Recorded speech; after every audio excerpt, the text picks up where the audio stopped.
आज इस वीडियो में हम जैम 2021 के ग्रुप थ्योरी के क्वेश्चंस को डिस्कस करेंगे। तो चलिए देखते हैं पहला क्वेश्चन क्या आया हुआ है। फर्स्ट क्वेश्चन ग्रुप थ्योरी का है, वो है क्वेश्चन नंबर 6। ओके, सो इसमें हमसे पूछा गया है how many elements of group Z50 है ऑर्डर 10। यानी Z50 में जो आपको पता है एक सेट होता है 0 से लेकर 49 तक, इसमें वो एलिमेंट निकालने जिनका ऑर्डर 10 है। एक तो डायरेक्ट फॉर्मूला होता है भाई, साइक्लिक ग्रुप में किसी भी ऑर्डर के अगर आपको एलिमेंट निकालने हैं तो उस नंबर के लिए जिस ऑर्डर के आपको एलिमेंट निकालने हैं उसका आप यूलर फाई फंक्शन निकाल लो। तो फाई 10 अगर हम कैलकुलेट करेंगे तो एक सिंपल तरीका क्या है कि उसका UN ग्रुप निकाल लो, जो उसका ऑर्डर आएगा वही फाई 10 आएगा। सो U10 हमें पता है मल्टीप्लीकेशन मॉडुलो 10 में ग्रुप फॉर्म करता है, उसमें कौन से एलिमेंट आएंगे जो 1 या 10 के बीच में है और 10 के साथ GCD 1 है। So only these 4 numbers have GCD 1 and less than 10। Okay, so U10 का ऑर्डर अगर 4 है तो फाई 10 की वैल्यू 4 है। So option B is correct. Second way यहाँ पे क्या है कि अब आप देखोगे जैसे 5 का ऑर्डर यहाँ पे 10 है, बिकॉज 5 को आप मिनिमम 10 बार ऐड करोगे तब आपको 50 मिलेगा, और 50 को मॉडुलो 50 से अगर आप सोल्व करोगे तो यू विल गेट 0, यानी एडिटिव आइडेंटिटी ऑफ Z50। अब 5 का ऑर्डर अगर 10 है तो आप वो नंबर कैलकुलेट कर लो A बिलोंग्स टू Z50 जिनका 50 के साथ GCD 5 है, क्योंकि अगर GCD 5 होगा तो उनका ऑर्डर 10 हो जाएगा। ओके, तो सिंपल अगर आप लिस्ट बनाओ कौन से नंबर होंगे तो 5 आएगा, 15 आएगा, 25 का GCD 25 हो जाएगा। So we must ignore 25, next 35 and 45। ये 4 एलिमेंट ऐसे हैं Z50 में जिनका ऑर्डर 10 है। Okay, but to save the time you just apply this formula. किसी भी के ऑर्डर के अगर साइक्लिक ग्रुप में नंबर ऑफ एलिमेंट निकालने हैं तो आप 5 के कैलकुलेट कर लो। यहाँ पे के की वैल्यू 10 है, 10 ऑर्डर के एलिमेंट्स कैलकुलेट करने हैं, so we have computed 5 10। Okay, चलिए सेकंड प्रॉब्लम देखते हैं क्या आई हुई है। ग्रुप थ्योरी की सेकंड प्रॉब्लम है भाई क्वेश्चन नंबर 14, जिसमें 2 स्टेटमेंट हमें दी हुई हैं, उनमें ट्रू और फॉल्स हमने बतानी है। सो फर्स्ट स्टेटमेंट कह रही है the set of rationals under addition this group has no proper subgroup of finite index. Second statement है the set of non zero complex number under multiplication has no proper subgroup of finite index. इस question को हम इस lecture के last में यानी last में tackle करेंगे। पहले दूसरे क्वेश्चंस को देखते हैं। तो चलिए थर्ड क्वेश्चन क्या है एक बार वो ट्राई करते हैं हम। ग्रुप थ्योरी का थर्ड क्वेश्चन है भाई क्वेश्चन नंबर 20। इसमें हमसे पूछा गया है कि चारों में से कौन सी स्टेटमेंट ट्रू है। सो फर्स्ट स्टेटमेंट कह रही है कि exactly half of the elements in any even order subgroup of S5 must be even permutations. This work is some short of exhausting all the possible cases, but इसको 1 minute के लिए hold पे कर लेते हैं। Second है any एबिलियन subgroup of S5 is trivial. ये ज़रूरी नहीं है क्योंकि 1 and 1 2 ये ट्रिवियल नहीं है भाई, ये नॉन प्रॉपर सब ग्रुप है, लेकिन ये एबिलियन भी है क्योंकि 2 ही एलिमेंट है, एक आइडेंटिटी एक ये। So this is not trivial, so एक non trivial abelian subgroup आ गया। So this statement is not correct. Third पूछ रहा है there exist a cyclic subgroup of S5 of order 6। So क्या S5 के पास साइक्लिक सब group है जिसका ऑर्डर 6 है। अब किसी ग्रुप के पास साइक्लिक सब ग्रुप किसी पर्टिकुलर ऑर्डर का कब होता है, जब उसके पास एक पर्टिकुलर एलिमेंट हो उस ऑर्डर का।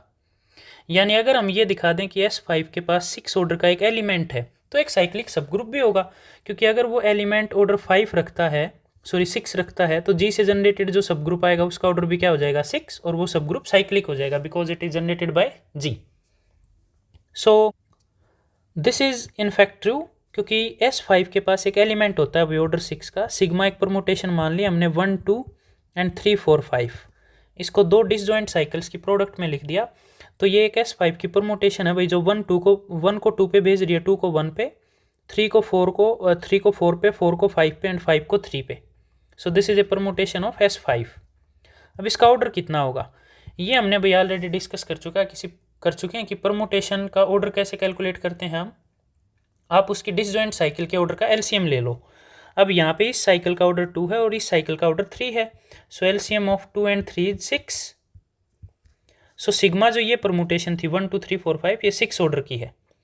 तो अगर एक ग्रुप के पास एक एलिमेंट है 6 ऑर्डर का तो एक साइक्लिक सब ग्रुप भी है 6 ऑर्डर का। This means option C is correct. Okay, चलिए फोर्थ क्वेश्चन देखते हैं ग्रुप थ्योरी में क्या आया हुआ है।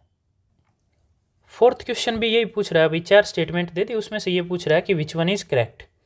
सो फर्स्ट जो पार्ट है इसमें जेड प्लस और आर प्लस को पूछ रहा है क्या ये आइसोमॉर्फिक है, बट ये नोट करना भाई ये तो है एक साइक्लिक सब ग्रुप और आर प्लस है एक नॉन साइक्लिक ग्रुप। सो एक cyclic group non cyclic group के आइसोमॉर्फिक कभी भी नहीं हो सकता, so this option is not correct. फिर जेड प्लस क्यू प्लस के ये भी not correct because Q plus is not cyclic but Z plus is cyclic, Z plus में 1 इसका जनरेटर होता है भाई, बट ये भी नॉन साइक्लिक ग्रुप है। So these two groups can not be isomorphic to each other. Third part को 1 minute hold पे कर लेते हैं। फोर्थ पार्ट और थर्ड पार्ट में क्यू बाई जेड यानी एक कोशेंट ग्रुप की बात की गई है भाई हमसे। ये कुछ लास्ट ईयर के पेपर्स में भी आया हुआ है और आगे जब हम 2022 का पेपर सोल्व करेंगे उसमें भी क्यू बाई जेड के बारे में पूछा गया है। तो आप इसका स्ट्रक्चर एक बार अच्छे से समझ लें भाई कि quotient group Q by Z कैसा होगा और उसके एलिमेंट कैसे दिखेंगे, क्योंकि जब तक ग्रुप के एलिमेंट्स रिकॉग्नाइज नहीं होंगे तो उसकी प्रॉपर्टीज़ को कैसे मैच करेंगे हम, right. So Q by Z एक बार हमने लिख लिया भाई, पहले थोड़ा सा इस पे वर्क करते हैं, उसके बाद देखते हैं सी और डी में से कौन सी स्टेटमेंट करेक्ट है। सो क्यू बाई जेड को आप क्या लिखोगे, जेड के सारे लेफ्ट या राइट को सेट, अंडर एडिशन में नंबर्स का सेट हमेशा एबिलियन होता है तो लेफ्ट और राइट को सेट सेम आएंगे। सो हमने लेफ्ट को सेट की कलेक्शन मान ली P by Q plus Z where P by Q is a rational number. अब इस तरह के एलिमेंट्स हैं भाई इसमें क्यू बाई जेड में कोशेंट ग्रुप में, एक बार इससे जनरेटेड सेट देख रहे हैं क्या आएगा P by Q plus Z. So operation क्या होता है कोशेंट ग्रुप में, दो लेफ्ट को सेट को ऐड करो तो उनके एलिमेंट्स को ऐड कर दो, सब ग्रुप एज इट इज रहेगा। तो इसको अब जनरेटिंग का मतलब है इसको बार बार ऐड करते रहेंगे, तो 2 बार ऐड करेंगे तो 2 आ जाएगा, फिर 3p by Q plus Z and so on. फिर एक टाइम पे q माइनस 1 आएगा, एक बार q आएगा, फिर q plus 1 and so on, ये चलता रहेगा। अब इसको आप देखोगे q बाई क्यू, q से q कैंसिल हो गया, p प्लस जेड आ गया, p इंटीजर है तो p प्लस जेड का मतलब हो गया z, यानी आइडेंटिटी आ गई। अब q प्लस 1 इसको अगर सेपरेट देखोगे Q P by Q plus P by Q plus Z, तो ये आंसर आ गया p, q से q कैंसिल हो गया, p प्लस जेड का आंसर है p। So this is basically p by Q plus Z, यानी वापस पहला एलिमेंट मिल गया हमें। तो इसके बाद से जो सारे एडिशन आएंगे वो वापस रिपीट यही होते रहेंगे, तो अल्टीमेटली ये सेट मिल गया हमें Z P by Q plus Z and Q minus 1 into P by Q plus Z. So इसका ऑर्डर क्या आ गया क्यू माइनस 1, क्योंकि इसमें क्यू माइनस 1 एलिमेंट है, सॉरी क्यू 1 से q minus 1 and 1 this, so this contains q elements. It means q by Z का कोई भी आप आर्बिट्रेरी एलिमेंट लोगे ना इस तरह का लेफ्ट को सेट, उसका जब ऑर्डर देखोगे आप कोशेंट ग्रुप में तो फाइनाइट नंबर आएगा, वो q पे डिपेंड करेगा। q की वैल्यू 2 है तो 2 ऑर्डर का, q की वैल्यू 3 है तो 3 ऑर्डर का, q की जो भी वैल्यू है उस ऑर्डर का एलिमेंट आएगा। It means q by Z का हर एक एलिमेंट फाइनाइट ऑर्डर का है, लेकिन q प्लस में every non identity element infinite order रखता है। यहाँ के तो सारे एलिमेंट फाइनाइट ऑर्डर के आइडेंटिटी एंड नॉन आइडेंटिटी, और यहाँ नॉन आइडेंटिटी एलिमेंट के ऑर्डर सबके इनफाइनाइट। तो क्या एक आइसोमॉर्फिज्म आ सकती है? नो, क्योंकि आइसोमॉर्फिज्म ऑर्डर को प्रिजर्व करती है। तो नॉन आइडेंटिटी एलिमेंट को नॉन आइडेंटिटी एलिमेंट पे जाना पड़ेगा, यहाँ ऑर्डर है फाइनाइट और राइट साइड में ऑर्डर है infinite. So this is also not true, यानी ये Q by Z plus is not isomorphic to Q plus. तो ऑप्शन क्या बच गया? C. So option C is correct. It means Q by Z and Q by 2z under addition are isomorphic to each other. Okay, चलिए next question देखते हैं group theory का क्या है। नेक्स्ट क्वेश्चन है वही question number 27। S7 symmetric group of 7 objects हमें दिया हुआ है, G उसका कोई एलिमेंट है। let us read the complete statement. Let G be an element of S7 such that G commutes with the element 2 6 4 3। ये एक परमुटेशन दे दी भाई 2 6 4 3। It means 2 goes to 6, 6 goes to 4, 4 goes to 3 and 3 goes to 2। एक cycle दे दी permutation 4 order की। Next, the number of such G, यानी S7 के वो G निकालने हैं जो इसके साथ कम्यूट करते हैं। तो इस तरह के एलिमेंट को सेंट्रलाइजर या नॉर्मलाइजर बोलते हैं एलिमेंट का। तो बेसिकली हमने नॉर्मलाइजर या सेंट्रलाइजर कैलकुलेट करना है, राइट। सो इस क्वेश्चन में पूछ रहा है सिग्मा अगर ये साइकिल है तो what is the order of this set, कितने एलिमेंट हैं इस सेट में। ओके, तो चलिए इसको सोल्व करते हैं। इसको हमने सिग्मा मान लिया भाई, S7 के वो एलिमेंट निकालने हैं G जो G sigma equal to sigma G आ जाए, यानी कम्यूट करें सिग्मा के साथ। ओके, सो बेसिकली इसके नॉर्मलाइजर के नंबर ऑफ एलिमेंट्स निकालने, कितने हैं नॉर्मलाइजर में। सो एक चीज़ तो ये नोट करने की है भाई कि sigma, sigma square, sigma 3, sigma 4 will equal to identity, ये चारों एलिमेंट सिग्मा के साथ कम्यूट करेंगे। क्यों? क्योंकि कोई भी एलिमेंट है उसकी अगर पावर आप देखोगे ना तो पावर तो ऐड हो जाएगी i+1, और इसको आप क्या लिख सकते हो, सिग्मा i इंटू सिग्मा 1। तो ये दोनों कम्यूट करेंगे आपस में, sigma i and sigma. It means एक ग्रुप के एलिमेंट की कोई भी पावर आप लोगे तो उस ग्रुप सेम ग्रुप एलिमेंट के साथ कम्यूट करेंगे। तो इसकी मैक्सिमम 4 पावर ही आएंगी, क्योंकि ये 4 ऑर्डर की साइकिल है, तो 4 करने के बाद पावर हमें आइडेंटिटी मिलेगा। ओके, सो ये 4 एलिमेंट है जो सिग्मा के साथ कम्यूट करते हैं। नेक्स्ट, अब कोई भी अल्फा अगर परमुटेशन है 7 में, तो alpha sigma square, alpha sigma cube, alpha sigma 4 which is equal to alpha, क्योंकि सिग्मा 4 का आंसर आइडेंटिटी है। तो alpha sigma square, alpha sigma cube, ये भी सब अल्फा के साथ सिग्मा के साथ कम्यूट करेंगे, जहाँ पे अल्फा क्या हो, 2 6 4 3 को फिक्स करता हो, यानी उनको वो चेंज ना करे। ऐसे अल्फा कौन है भाई, ओनली ये 5 एलिमेंट हैं। क्यों? क्योंकि S7 की बात कर रहे हैं, 2 6 4 3 को वो चेंज ना करें, तो कौन कौन बच गए चेंज करने के लिए, 1 5 एंड 7, 3 एलिमेंट और बच गए 7 ऑब्जेक्ट्स में से। तो जो अल्फा परमुटेशन आएगी ना, वो उनको तो फिक्स रखें इन 4 एलिमेंट को, और इनको आपस में कहीं मैप करे। तो अल्फा आइडेंटिटी हम मान नहीं रहे, क्योंकि अल्फा को अगर आप यहाँ पे आइडेंटिटी मानोगे तो ये 4 मिलेंगे आपको, ये हम ऑलरेडी काउंट कर चुके हैं। तो अल्फा नॉन आइडेंटिटी एलिमेंट माने हमने, वो कौन कौन से 5 पॉसिबल हैं, 1 5, एक ये पॉसिबल है 1 7 5 7 1 5 7 एंड 1 7 5। ओके, वैसे भी 3 एलिमेंट की अगर आप परमुटेशंस काउंट करें तो 6 होते हैं, इंक्लूडिंग आइडेंटिटी। नॉन आइडेंटिटी को देख रहे हैं तो 5 आएगा। सो ऐसे अल्फा अगर सब नॉर्मली विदाउट आइडेंटिटी देखें तो ऐसे 6 एलिमेंट आएंगे जो इसको काउंट करें। तो एक अल्फा के लिए 4 एलिमेंट आपको यहाँ मिल रहे हैं जो सिग्मा के साथ कम्यूट करेंगे, तो 6 के लिए कितने मिलेंगे, 24। बेसिकली पहले ये 4 काउंट कर लिए तो ये 4 आ गए, और यहाँ पे अल्फा पुट करने के लिए 5 वैल्यूज़ हैं हमारे पास, तो 5 इंटू 4 20 आ गए। तो बेसिकली 24 परमुटेशन ऐसी हैं जो सिग्मा के साथ कम्यूट करती हैं। ओके, ये था question number 27। So correct option is 24, right. Next है भाई क्वेश्चन नंबर 28। हमें गिवन है जी एक फाइनाइट एबिलियन ग्रुप जिसका ऑर्डर ओड है। Consider the following 2 statements, 2 statement दे दी। यहाँ पे 2 चीज़ें हैं भाई, गिवन क्या क्या है, abelian and odd order. Okay, अब जी के बारे में 2 स्टेटमेंट हमें दे दी जो कंसिडर करनी है। पहली ये कि एफ अगर जी से जी तक इस फॉर्मूले से डिफाइन किया तो क्या वो आइसोमॉर्फिज्म है यानी automorphism, G to G isomorphism को हम क्या बोलते हैं, ऑटोमॉर्फिज्म। सेकंड ये कि ग्रुप के सारे एलिमेंट को अगर मल्टीप्लाई करें यानी आपस में ग्रुप ऑपरेशन के साथ कंबाइंड करें तो क्या वो आइडेंटिटी आएगा। ओके, तो चलिए इसको सोल्व करते हैं। आंसर ए आएगा, दोनों करेक्ट आएंगी, बट क्यों आएंगी वो एक्सप्लेन कर रहे हैं हम। जी भाई हमें एबिलियन और ओड ऑर्डर का दे रखा है, तो किसी भी नॉन आइडेंटिटी आइडेंटिटी का तो 1 होता है ऑर्डर। सो बेसिकली क्या कह सकते हैं कि जी के किसी भी एलिमेंट का ऑर्डर 2 नहीं हो सकता। क्यों? Because by Lagrange's theorem order of an element divides the order of group. तो ये इवन नंबर है, ये ओड नंबर है। जी का जो ऑर्डर है वो हमारे पास ओड है, से 2r+1, तो 2 तो इसको डिवाइड नहीं करेगा 2r+1 को। इसका मतलब जी के पास कोई एलिमेंट 2 ऑर्डर का नहीं होगा तो A square is not equal to identity for all A belongs to G minus E particularly. अब A square not equal to identity है तो उसका इनवर्स ए के इक्वल नहीं आएगा, राइट, क्योंकि A inverse equal to A आ गया तो दोनों साइड ए से मल्टीप्लाई किया तो A square equal to identity order of A 2 आ जाएगा। सो ये इक्वेशन यूजफुल है भाई उन दोनों पार्ट्स को सोल्व करने के लिए।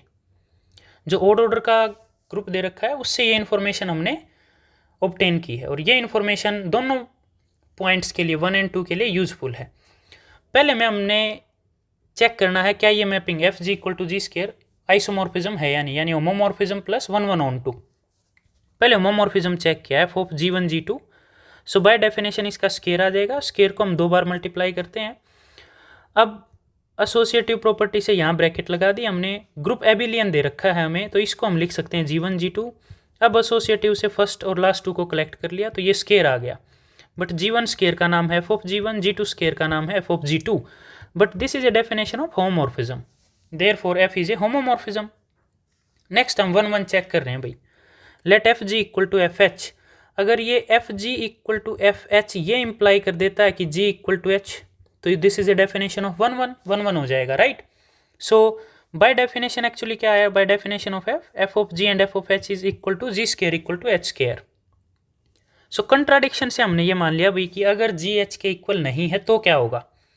सो इस इक्वेशन के प्री मल्टीप्लाई जी इनवर्स कर दिया और पोस्ट मल्टीप्लाई एच इनवर्स कर दिया इन अबो इक्वेशन। ओके, तो यहाँ एसोसिएटिव से एक पावर किल हो गई, यहाँ जी बच गया, यहाँ एक पावर किल हो गई एसोसिएटिव से, तो यहाँ एच बच गया। बट इसको हम ये लिख सकते हैं एच ऑफ जी इनवर्स, क्योंकि जी क्या दे रखा है, abelian, and these are elements of group G. अब जी एच इनवर्स को मैं क्या लिख सकता हूँ, एच ऑफ जी इनवर्स का इनवर्स। क्यों? Because shoes and socks property, right, क्योंकि उसमें ए बी इनवर्स को हम क्या लिखते हैं, बी इनवर्स ए इनवर्स। तो इस इनवर्स को आप ओपन करोगे तो जी इनवर्स का इनवर्स वो जी आ जाएगा और फिर H inverse. So this can be written as this. But इस इक्वेशन का मतलब क्या हुआ कि एच जी इनवर्स का होल इनवर्स उसी के इक्वल आ गया, एच जी इनवर्स के। बट ये तो इक्वेशन 1 के कंट्राडिक्शन आ गया, जो ये इक्वेशन थी कि ग्रुप के किसी भी नॉन आइडेंटिटी एलिमेंट के लिए उसका इनवर्स ए के इक्वल नहीं है, सेल्फ इनवर्स नहीं है मतलब, लेकिन यहाँ तो आ गया। So this is a contradiction. इसका मतलब जो हमने माना था कि जी और एच इक्वल नहीं है, that has to be true, it means G equal to H.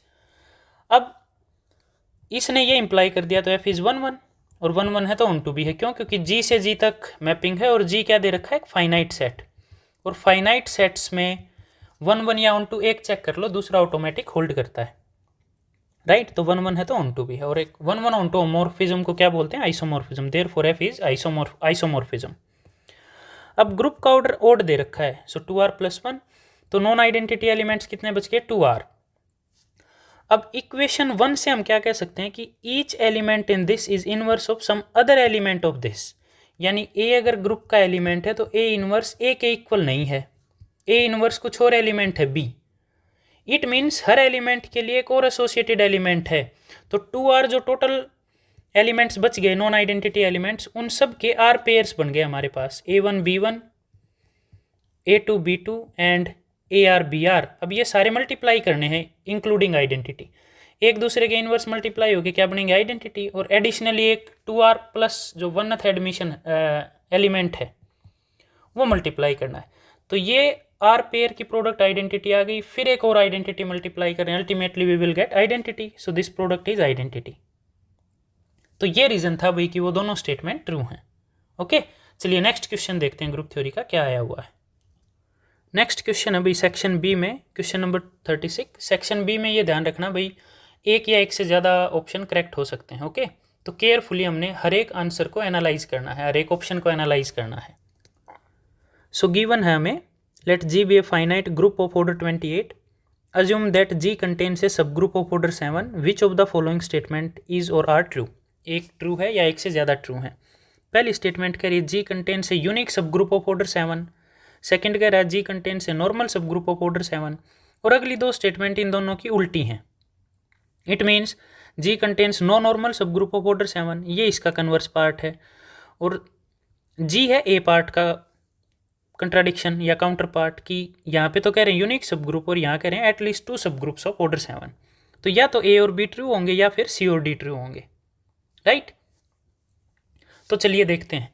इसमें भाई हम सिलो थर्ड थ्योरम का यूज़ करेंगे, सिलोज थर्ड थ्योरम, जिसके लिए आप लेक्चर 27 देख सकते हैं जो बिल्कुल रिसेंटली हमने अपलोड किया है। वो मेन हेल्प करता है इस तरह के क्वेश्चंस को सोल्व करने के लिए। तो इसलिए वहाँ पे हमने सिर्फ स्टेटमेंट्स को डिस्क्राइब किया है कि स्टेटमेंट हैं क्या और उनको समझा है, और एक दो एग्जांपल सोल्व किए हैं वहाँ पे। ओके, चलिए पर्टिकुलर क्वेश्चन पे हम आते हैं। जी हमें दे रखा है 28 ऑर्डर का, 28 को आप ऐसे फैक्टराइज कर सकते हो 2 to the power 2 × 7। Slow third theorem ये कहती है कि किसी प्राइम के इंटू एम अगर इस तरीके से कोई नंबर लिखा हुआ है तो पी सिलो सब ग्रुप कितने आएंगे। तो यहाँ पे पी हमने 7 मान लिया, एम हमने 4 मान लिया। सिलो थर्ड थ्योरम से नंबर ऑफ सिलो 7 सब ग्रुप्स कितने आएंगे, n7, जो इन दो कंडीशंस को सेटिस्फाई करते हैं कि जितने भी नंबर ऑफ सब ग्रुप्स आएंगे ना, 7 सब ग्रुप, सिलो 7 सब ग्रुप, वो इक्वल टू 1 mod 7 होंगे और वो नंबर 4 को डिवाइड करेगा। सो ऐसा कौन सा नेचुरल नंबर है जिसमें से 1 माइनस करें और वो 7 उसको डिवाइड करे और वो खुद 4 को डिवाइड करे। इट मीन्स n7 1 या 4 से 1 या 4 के बीच में लाई करेगा। n7 की 1 वैल्यू पुट करें तो 1 equal to 1 mod 7, this is true क्योंकि 1 माइनस 1 0 आएगा एंड 7 डिवाइड 0, और एन 7 को 1 पुट करें तो 1 4 को भी डिवाइड करता है, दोनों कंडीशन ट्रू हैं। अब 2 पुट किया तो 2 इक्वल टू 1 mod 7, ये ट्रू नहीं है भाई क्योंकि 2 माइनस 1 1 आएगा बट 7 डज नॉट डिवाइड 1। फिर एन 7 को 3 पुट करें तो 7 डज नॉट डिवाइड 2, और एन 7 को अगर 4 पुट करें तो 7 does not divide 3। So n 7 की वैल्यू क्या आ गई 1। यानी according to Sylow third theorem इस जी ग्रुप के पास एग्जैक्टली एक सिलो 7 सब ग्रुप होगा। सिलो 7 सब ग्रुप क्या होता है भाई, उसकी भी स्टेटमेंट वहाँ दे रखी है, डेफिनेशन दे रखी है। वो एक्चुअली सब ग्रुप ही होता है, बस सिलो उसके आगे लगाने का लिए एक कंडीशन है, वो आप वहाँ पे देख सकते हैं। सो एक 7 ऑर्डर का सब ग्रुप आ गया जो यूनिक आएगा, क्योंकि नंबर ऑफ सच सब ग्रुप्स कितने हैं 1, तो यूनिक सिलो 7 सब ग्रुप आ गया। यानी जी के पास 7 ऑर्डर का एक ही सब ग्रुप है unique. So option A is correct. और लेक्चर 27 में भाई लास्ट में हमने ये प्रूव कर रखा है कि यूनिक सिलो पी सब ग्रुप होना तो नॉर्मल होगा, और नॉर्मल है तो यूनिक होगा। अब अगर हमने ये कंक्लूड कर दिया कि ऐसा 7 ऑर्डर का सब ग्रुप यूनिक है, by this result that must be normal also. तो बेसिकली क्वेश्चन नंबर 36 की करेक्ट ऑप्शंस क्या क्या हैं, ए एंड बी। चलिए नेक्स्ट क्वेश्चन देखते हैं।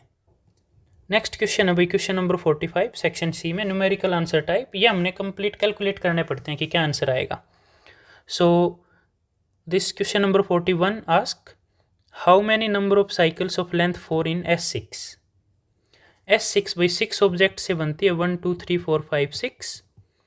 2 ऑर्डर की number of cycles of length 4 निकालनी है, यानी इस तरह की ABCD। सो ये बेसिकली सिंपल परमुटेशन कॉम्बिनेशन का क्वेश्चन है। ओके, सो 6 ऑर्डर की साइकिल 4 लेंथ की साइकिल इस तरह की कैलकुलेट करनी है और 6 ऑब्जेक्ट में से फॉर्म करनी है। तो पहले तो 4 चूज करनी पड़ेंगी, 6C4। अब ये 4 एलिमेंट चूज कर लिए, उसको साइक्लिक ऑर्डर में अरेंज करना है हमने, क्योंकि साइकिल क्या होती है, आप उसको एक लेफ्ट या राइट शिफ्ट करके कैसे भी लिख दो। फॉर एग्जाम्पल 1 2 3 4 को आप ऐसे भी बेसिक लिख दो, 2 3 4 1 इट इज़ सेम। फिर इसको आप ऐसे बेसिक लिख दो 3 4 1 2, दिस इज ऑल्सो सेम। अब 4 अरेंज करने हैं साइक्लिक ऑर्डर में, लेकिन एक साइकिल जहाँ से स्टार्ट करनी है वो एक एलिमेंट तो फिक्स करना पड़ेगा। सपोज ए फिक्स कर दिया, अब 3 अरेंज करने, 3 के लिए कितनी चॉइसेस हैं, 3 फैक्टोरियल। सो बेसिकली जो साइकिल है ना लेंथ 4 की, वो इतने वेज में आप कंस्ट्रक्ट कर सकते हैं। तो इसका आंसर क्या आएगा, 6 4 का हो जाएगा 6 factorial by 2 factorial 4 factorial into 6। सो 4 से यहाँ कैंसिल हो जाएगा, 5 बचेगा, 2 3 जा, यानी 15 into 6 90। So how many cycles of length 4 in S6 is 90। Okay, चलिए नेक्स्ट क्वेश्चन देखते हैं। नेक्स्ट क्वेश्चन है वही क्वेश्चन नंबर 47। हमसे पूछा गया है कि Z4 से S3 तक नंबर ऑफ ग्रुप होमोमॉर्फिज्म्स कैलकुलेट करो, कितनी आएंगी।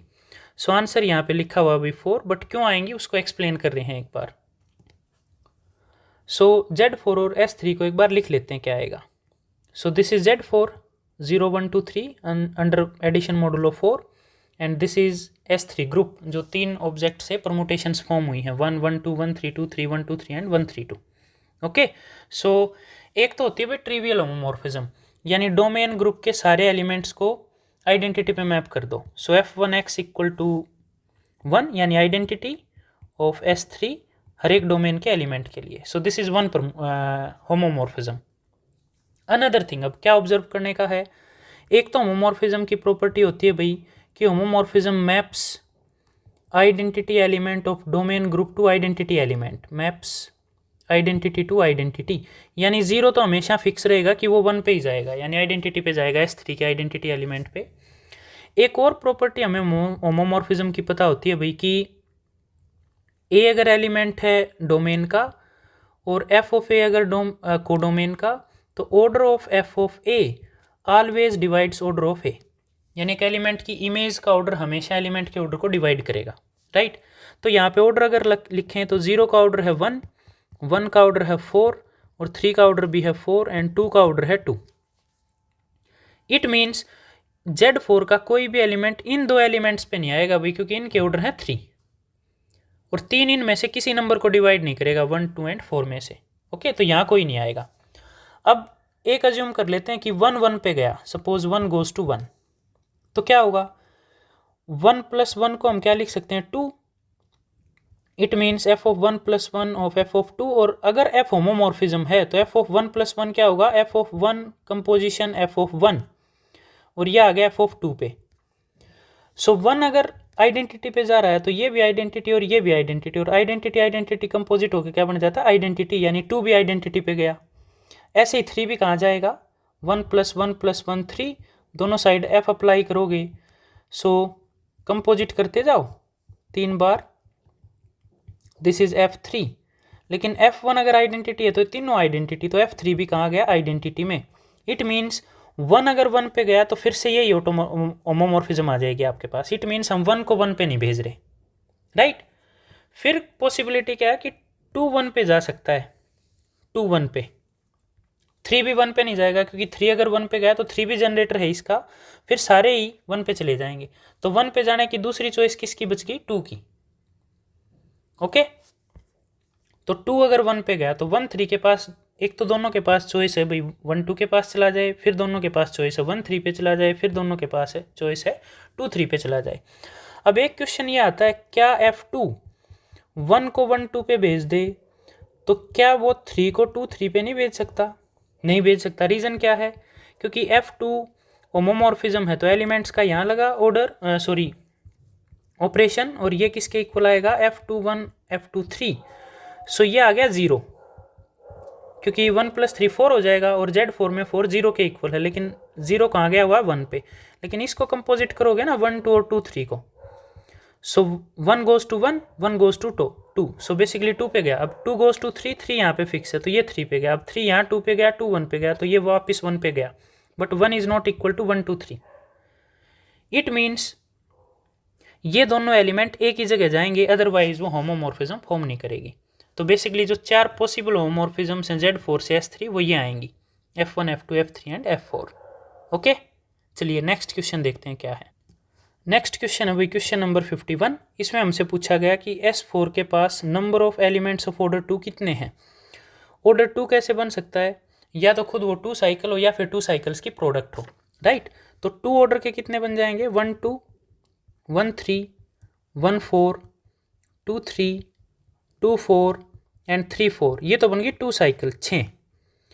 अब 2 साइकिल की प्रोडक्ट भी हो सकती हैं, यानी 1 2 3 4, फिर पॉसिबल है 1 3 2 4, फिर पॉसिबल है 1 4 2 3, ऐसे कितने एलिमेंट पॉसिबल हैं, 3। तो S4 के पास ये 9 एलिमेंट ऐसे हैं भाई जिनके ऑर्डर 2 हैं, यही हमें कैलकुलेट करना था ऐसे कितने एलिमेंट हैं। ओके, सो ये थे भाई हमारे पास ग्रुप थ्योरी के क्वेश्चंस। एक क्वेश्चन जो रह गया था जो हमने सोल्व नहीं किया था, आई थिंक क्वेश्चन नंबर 14 था, चलिए एक बार उसको और देखते हैं हम। हाँ, ये क्वेश्चन हमने सोल्व नहीं किया था भाई, इसको सोल्व करने के लिए प्रॉपर एक लेक्चर की रिक्वायरमेंट है, जिसमें हम ये देखेंगे कि इन दोनों ग्रुप के पास कोई भी प्रॉपर सब ग्रुप नहीं होता फाइनाइट इंडेक्स का। But for being a moment आप ये याद रख लीजिएगा कि इन दोनों ग्रुप के पास कोई भी प्रॉपर सब ग्रुप नहीं होता फाइनाइट इंडेक्स का। तो ये दोनों स्टेटमेंट ट्रू हैं, so option A is correct. Okay, ये क्यों नहीं होते, इसके लिए प्रॉपर हमें एक लेक्चर की रिक्वायरमेंट है, जिसमें ये एक्सप्लेन करना पड़ेगा कि why these 2 groups have no proper subgroup of finite index. Okay, तो ये था भाई 2021 का जैम का पेपर, जिसमें हमने ग्रुप थ्योरी के क्वेश्चंस को डिस्कस किया है। अगर किसी भी क्वेश्चन में आपको डाउट लगे तो आप कमेंट में ज़रूर पूछें, और वीडियो अच्छी लगे तो अपने दोस्तों के साथ ज़रूर चैनल को भी शेयर करें, और अभी तक अगर आपने सब्सक्राइब नहीं किया है तो आप सब्सक्राइब भी करें चैनल को। Thank you.